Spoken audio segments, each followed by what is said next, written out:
Selamat pagi pemirsa, saya Budi Arti akan menemani Anda dengan beragam informasi terkini di antaranya.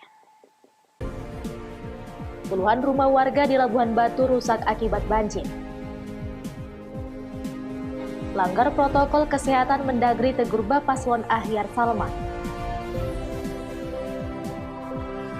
Haji Anton dan Rospita Sitorus perkuat tim relawan di Kecamatan Danagoro.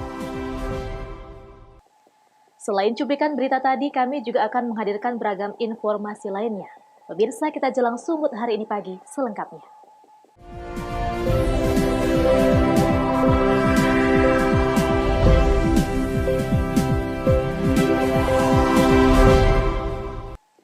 Kita ke informasi pertama.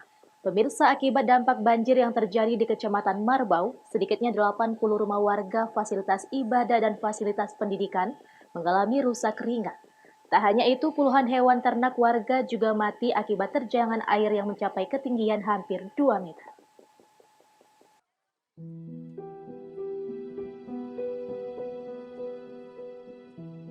Beginilah kondisi pasca banjir yang menerjang Dusun Pancabakti Marbau Selatan, Kecamatan Marbau, Labuhan Batu Utara, Sumatera Utara. Terlihat warga mulai membersihkan rumah dan mengevakuasi perabotan rumah tangga serta barang elektroniknya. Menurut salah seorang warga, banjir ini merupakan banjir terbesar yang dialaminya selama bermukim di dusun tersebut. Sebelumnya hujan dengan intensitas tinggi mengguyur kawasan selama 2 jam, dan banjir datang dengan tiba-tiba sehingga membuat seluruh warga panik dan mengungsi ke dataran tinggi. Pertama datangnya hujan itu lebat, udah kira-kira jam 10 lewat, air itu macam dicurah Pak, nggak sempat lagi datangnya air, nggak sempat lagi apa-apa Pak, 5 menit air itu udah masuk ke rumah Pak. Nasib aja kami segera pergi, kalau enggak seleher udah nggak bisa, kami mau ke belakang ke muka nggak bisa, air sudah satu pusat, kami pun berangkat dari tempat yang tinggi. Panik lah Pak ya? Panik ya. Tiba-tiba ya Pak? Iya, rumah pun kami tinggalkan lah. Apa yang ada di rumah udah nggak ngena-ngena, yang penting nyawa awak selamat. Sementara Camat Marbau Ismail Effendi Rambe menyebutkan, banjir sudah merendam 3 desa dan 1 kelurahan. Dampak banjir terparah berada di Dusun Pancabakti Desa Marbau Selatan, yang mengakibatkan puluhan rumah warga, fasilitas rumah ibadah dan fasilitas pendidikan rusak ringan.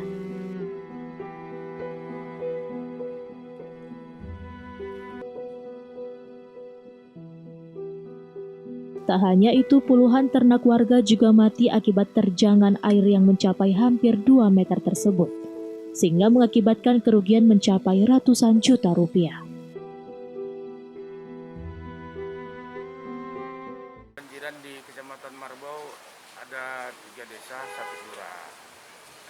Sekitar jam 10 tadi malam ya. Jam 10 naik dan surutnya jam setengah 4 habis. Yaitu desa Marbau Selatan, Dusun Pancabakti. Kerugian berkisar ratusan juta lah.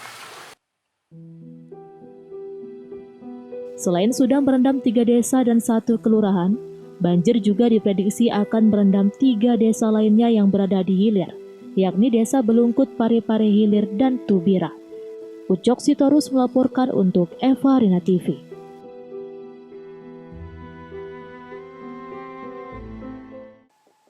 Sementara itu pemirsa, isak tangis keluarga sambut jenazah Ngasil Tarigan yang ditemukan tewas terbakar di dalam gubuk perladangan miliknya di Kabupaten Deli Serdang, Sumatera Utara. Jenazah tiba di rumah duka yang beralamat di Dusun 3 Desa Zambur Pulau, Kecamatan Perbaungan, Kabupaten Serdang Bedagai, Sumatera Utara.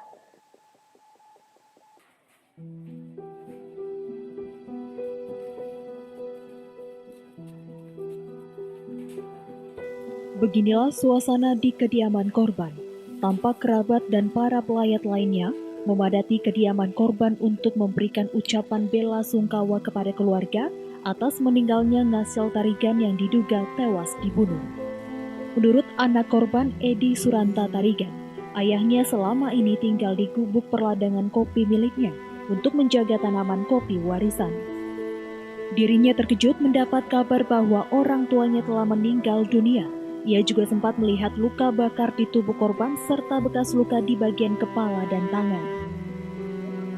Korban tinggal seorang diri di gubuk tersebut. Korban ditemukan kali pertama oleh keponakannya Lydia Sembiring bersama ibunya saat melintas di lokasi. Usai dilakukan otopsi di Rumah Sakit Bayangkara Medan, jenazah korban kemudian diserahkan ke pihak keluarga. Keluarga berharap pihak kepolisian segera mengungkap penyebab kematian korban.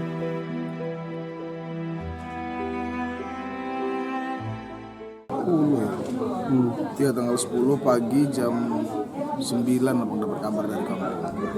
Dia telepon suruh ke kampung karena dikabari gubuk ladang bos terbakar. Ada beberapa luka kayak di muka ya, di pelipis sebelah kiri, ada satu. Baru luka tebasan di kepala belakang. Itu satu. Baru di atas kepala ada kayak bekas kena martil gitu 2 kali. Di tangan, baru di tangan nih. Tangan separuh nih habis. Sementara itu, petugas dari Polresta Deli Serdang masih melakukan penyelidikan penyebab pasti kematian korban. Sejauh ini belum ada keterangan resmi dari pihak kepolisian. Abdul Malik melaporkan untuk Evarina TV.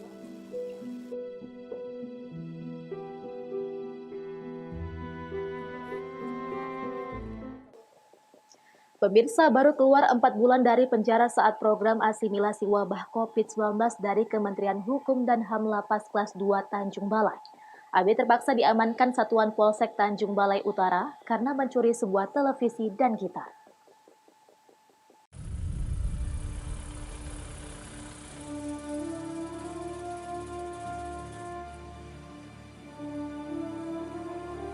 Satuan Sektor Polsek Tanjung Balai Utara amankan AB 25 tahun, warga Jalan Abdi, Kecamatan Tanjung Balai Selatan, Kota Tanjung Balai, Sumatera Utara, karena melakukan tindak pidana pencurian dengan pemberatan.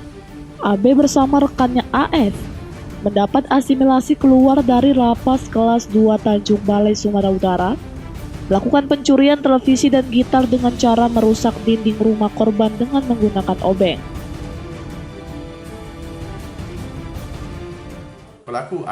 Diduga pelaku AS ini alias S melakukan pencurian pembongkaran rumah dengan modus dengan cara masuk ke atas loteng, kemudian membongkar kain dinding rumah yang sudah lapuk.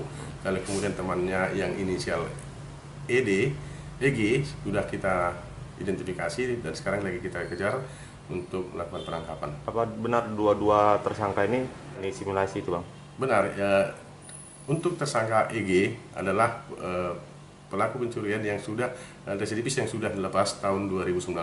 Sedangkan untuk AS baru saja lepas keluar dari lapas menjalani hukuman dalam kasus yang sama, yaitu pencurian. Pelaku akan dikenakan pasal pencurian dengan ancaman hukuman sedikitnya 7 tahun kurungan penjara. Wanda Pratama melaporkan untuk Evarina TV.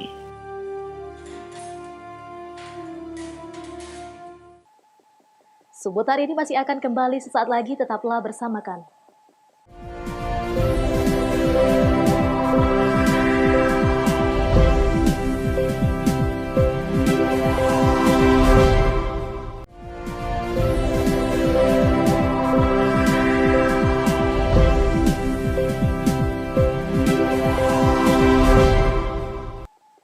Terima kasih masih bersama kami.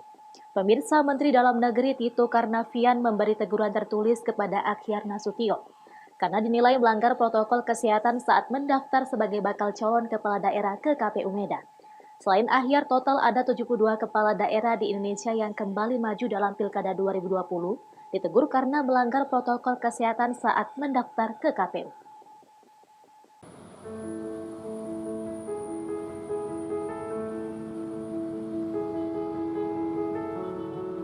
Petahana Akhyar Nasution mendapat teguran tertulis dari Mendagri Tito Karnavian karena dinilai membuat kerumunan saat mendaftar ke KPU Kota Medan pada 5 September lalu. Meskipun Komisi Pemilihan Umum sudah membuat aturan untuk bakal pasangan calon tidak membawa massa dalam jumlah besar, namun masih ditemui kerumunan massa yang mengantarkan Bapaslon ke kantor KPU Medan. Menanggapi teguran Mendagri ini, Juru bicara tim pemenangan Ahyar Salman meminta maaf kepada masyarakat Medan. Menurutnya teguran ini akan dijadikan bahan pembelajaran ke depan. Meskipun sebelumnya pasangan Ahyar Nasution sudah mengimbau agar masyarakat tidak ramai ikut mengantarkan dirinya, namun tetap saja massa tidak bisa dibendung. Tim pemenangan mengakui sudah menerapkan protokol kesehatan.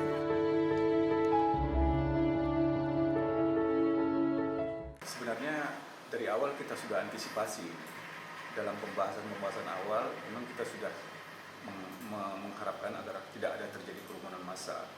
Kita sudah mempersiapkan semuanya karena kita memahami kondisinya memang sedang lagi ada wabah COVID, ya kan? Kita sudah siapkan hand sanitizer, kita sudah siapkan cuci tangan segala macam. Dan ketika mendaftar itu, kita tidak langsung ke KPU. Kita kumpulnya di kantor pos dengan harapan massa bisa difilter, artinya tidak terlalu banyak datang, sehingga dalam jumlah yang terbatas nanti akan mengirimi Pak Ahyar dan Pak Salman untuk masuk untuk menuju KPU Medan.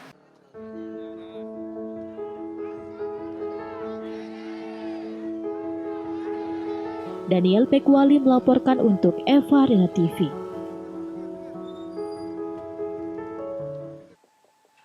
Masih dari Kota Medan, pemirsa Menteri Koordinator Bidang Pembangunan Manusia dan Kebudayaan Muhadjir Effendi melakukan kunjungan kerja di Medan, Sumatera Utara. Dalam kunjungan kerjanya kali ini, Muhadjir menyebut kesadaran masyarakat Sumatera Utara untuk menggunakan masker masih perlu ditingkatkan.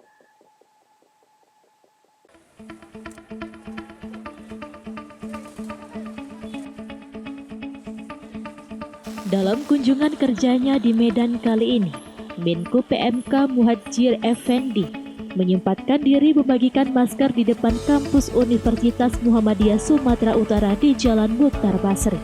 Misi utama kedatangan Menko PMK tersebut adalah penanganan COVID-19 yang melibatkan seluruh sektor, terutama di sektor kesehatan dan pendidikan. Sebelumnya, Presiden RI Joko Widodo telah merilis kampanye penggunaan masker secara masif untuk diterapkan di seluruh Indonesia. Seluruh stakeholder termasuk para menteri diminta untuk menggalakkan kampanye hal ini agar peningkatan jumlah kasus COVID-19 di Indonesia dapat ditekan. Adapun dalam kunjungan kerjanya di Medan itu, Muhadjir menyebut kesadaran masyarakat Sumatera Utara dalam menggunakan masker masih perlu ditingkatkan. Masih banyak dijumpai warga yang beraktivitas di luar rumah tanpa mengenakan masker. Kampanye penggunaan masker ini juga akan diikuti dengan kampanye protokol kesehatan lainnya, mulai dari disiplin menjaga jarak, rajin mencuci tangan, dan protokol di dalam dan luar ruangan. Pemerintah juga bekerja sama dengan organisasi swasta dalam upaya menekan penyebaran COVID-19 dan melakukan pemulihan serta penyaluran bantuan kepada warga yang terdampak. Yang paling mendesak, yang paling dekat ini adalah kampanye sadar memakai masker, karena saya lihat di Sumatera Utara ini kesadaran penduduk untuk memakai masker masih perlu ditingkatkan kesadarannya. Kenapa? Karena sesuai dengan arahan Presiden, sekarang ini adalah saat untuk kampanye memakai masker di antara protokol yang lain. Nanti segera akan diikuti dengan kampanye protokol social distancing, protokol cuci tangan, protokol menghindari kerumunan, terutama kerumunan di ruang tertutup, itu bertahap. Tetapi pakai masker ini adalah merupakan prasyarat dari protokol yang lain. Selain kampanye protokol kesehatan, Muhadjir juga memastikan pembangunan manusia, terutama di sektor pendidikan, juga harus tetap berjalan meski terkendala dengan penyebaran COVID-19. Daniel Pekwali melaporkan untuk Eva Arena TV.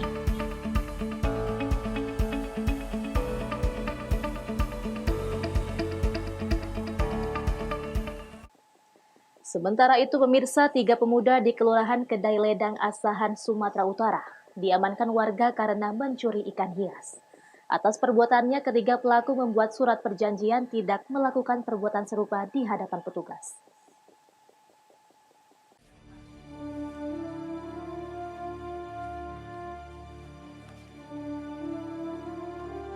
Inilah APBD serta HK saat berada di kantor Lurah Kedai Ledang Kisaran, Asahan. Ketiga pemuda tersebut terlihat sedang membuat surat perjanjian di hadapan petugas Babinsa Kodim 0208 Asahan, Babin Kamtibmas Polres Asahan, serta Lurah Kedai Ledang agar tidak melakukan perbuatan yang sama. Ketiganya diamankan warga karena sering membuat ulah di sekitar tempat tinggal mereka. Warga yang kesal langsung menangkap ketiga pemuda tersebut dan membawanya ke kantor Lurah Kedai Ledang.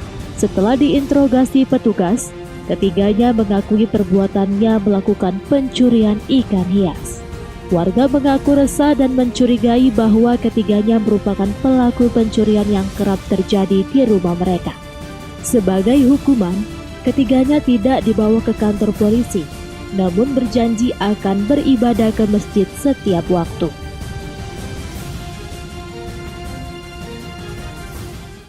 Ini dinyatakan katanya maling ikan hias, tapi udah lama gitu. Iya. Kebetulan saya tadi pun lagi rapat, nggak di sini. Saya baru aja nyampe. Jadi mereka tiga ini diamankan di sini. Iya. Yang amankan warga membawa kemari atau orang yang dijemput warga dari rumah atau gimana? Pak Kepala Lingkungan tadi yang bawa kemari. Bersama warga ya, Bu? Iya. Informasinya Bu, mereka ini tadi baru ini melakukan apa gimana? Iya, baru ini Pak. Ini warga sini juga orang tiga? Iya, warga sini Pak. Warga lingkungan 5 sama warga lingkungan 4. Tapi katanya informasinya sudah sering meresahkan Bu orang ini di sini. Itulah Pak, menurut pengakuannya, ya pengakuannya pula Pak ya. Baru kali ini. Ketahuan ya Bu? Iya, baru kali ini. Jadi mereka ini Bu membuat apa ini Bu? Buat perjanjian untuk tidak mengulangi lagi, sekaligus dia ada sudah berjanji yang satu untuk tidak tinggal di sini lagi, yang satu tadi janji sama Pak Babin, bahwasanya mereka itu berjanji akan tetap melaksanakan sholat, itu aja dari janjinya Pak. Warga berharap dengan perjanjian tersebut membuat tiga pemuda menjadi lebih baik dan memberikan efek jera untuk tidak melakukan perbuatan serupa ke depannya. Taufik melaporkan untuk Eva Rina TV. Sumut hari ini masih akan kembali sesaat lagi, tetaplah bersama kami.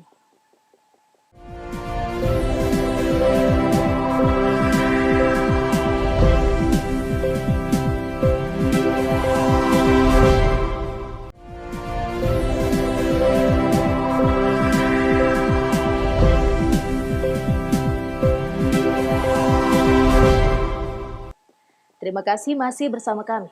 Pemirsa, tim pemenangan maupun relawan pasangan calon Bupati dan Wakil Bupati Simalungun, Haji Anton Ahmad Saragi dan Rospita Sitorus atau yang disingkat HARUS, mengikuti BIMTEK untuk memperkuat solidaritas. Hal ini dilakukan guna memenangkan calon pada Pilkada Desember 2020 mendatang.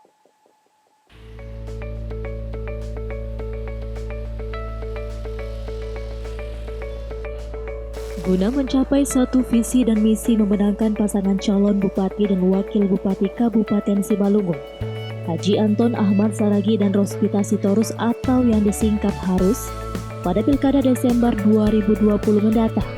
Tim pemenangan maupun relawan HARUS yang tersebar di 32 kecamatan maupun nagori se-Simalungun mengikuti BIMTEK untuk memperkuat solidaritas di lapangan.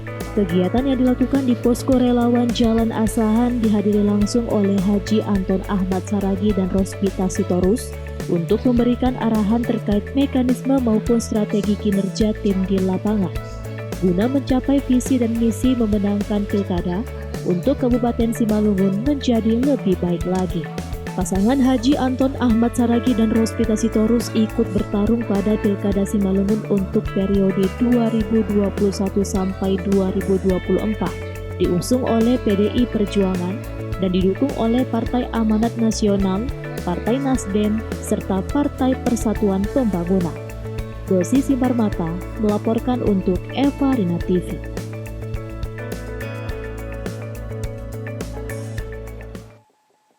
Pemirsa, sebagai bagian tak terpisahkan dari masyarakat Minang, Sumatera Barat, Silek atau silat tidak saja sekadar ilmu bela diri, tapi juga bagian budaya dan tradisi masyarakat Minang. Agar Silek semakin dikenal dan dicintai generasi muda, Dinas Kebudayaan Sumbar di Padang secara rutin mengadakan pagelaran seni budaya pertunjukan silat tradisi.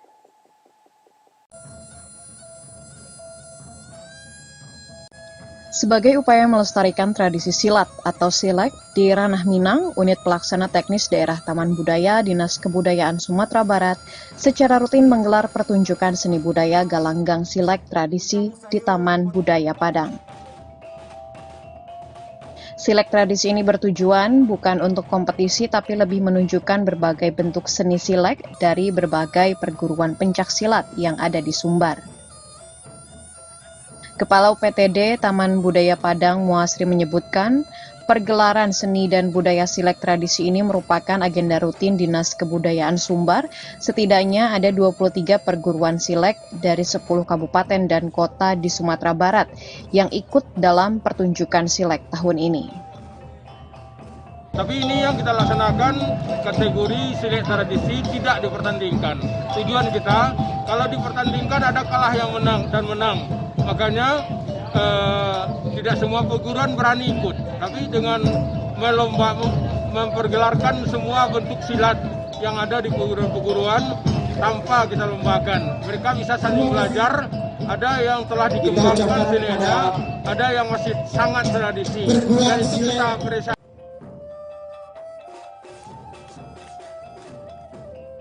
Gelaran gelanggang silek tradisi akan berlangsung selama 2 hari, tanggal 12 dan 13 September. Pada hari pertama sebanyak 12 perguruan silek, dengan masing-masing 10 anggota menampilkan ciri khas sileknya masing-masing. Dari Padang, Sumatera Barat, Melanie Friati, Kantor Berita Antara mewartakan.